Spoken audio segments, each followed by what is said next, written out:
नमस्कार, Rajesh sir classes में आपका स्वागत है। इस वीडियो में किण्वन किसे कहते हैं इस बात की चर्चा होगी और साथ ही साथ किण्वन के लिए अनुकूल परिस्थितियां क्या होती हैं उस बात को भी बताया जाएगा। तो देखते हैं किण्वन सूक्ष्म जीवों द्वारा जटिल कार्बनिक यौगिकों को धीरे धीरे सरल कार्बनिक यौगिकों में परिवर्तित करने की क्रिया को किण्वन कहते हैं।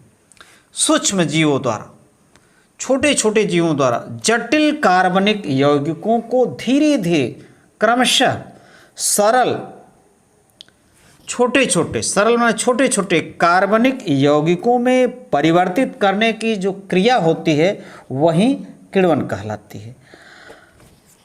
किण्वन जो है एक जैव रासायनिक क्रिया है। किण्वन जो है एक जैव रासायनिक क्रिया होती है, यानी इसमें जीवों द्वारा रासायनिक अपक्रिया होती है, इस नाते इसको क्या कहते हैं, जैव रासायनिक क्रिया।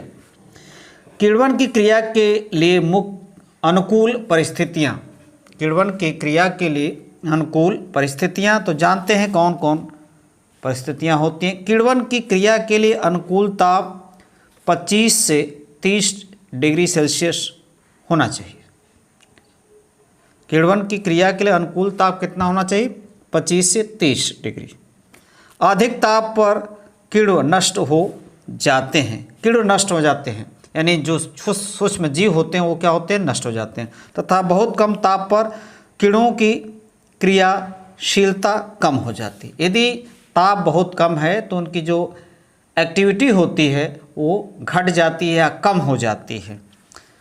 अगला है किण्वन की क्रिया के लिए विलयन का पीएच मान 6 से 8 होना चाहिए। किण्वन की क्रिया के लिए विलयन का जो पीएच मान होगा वो कितना होना चाहिए, 6 से 8 होना चाहिए।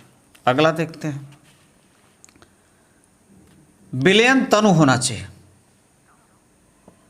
क्योंकि तनु विलयन में किण्व अधिक सक्रिय होते हैं। विलयन तनु यानी उसका जो सांद्रता होगी वो कम होनी चाहिए, यानी गाढ़ापन नहीं होना चाहिए, कहने का अर्थ ये है। और इसका अनुप्रयोग कहाँ कहाँ होता है। किण्वन की क्रिया का अनुप्रयोग, किण्वन की क्रिया का प्रयोग शराब निर्माण में होता है।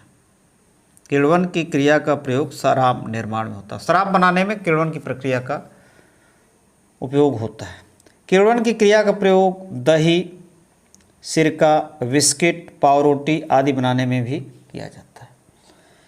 किण्वन की जो क्रिया होती है, किण्वन की क्रिया के द्वारा ही हमें दही मिलता है, सिरका मिलता है, बिस्किट मिलता है, पावरोटी मिलता है।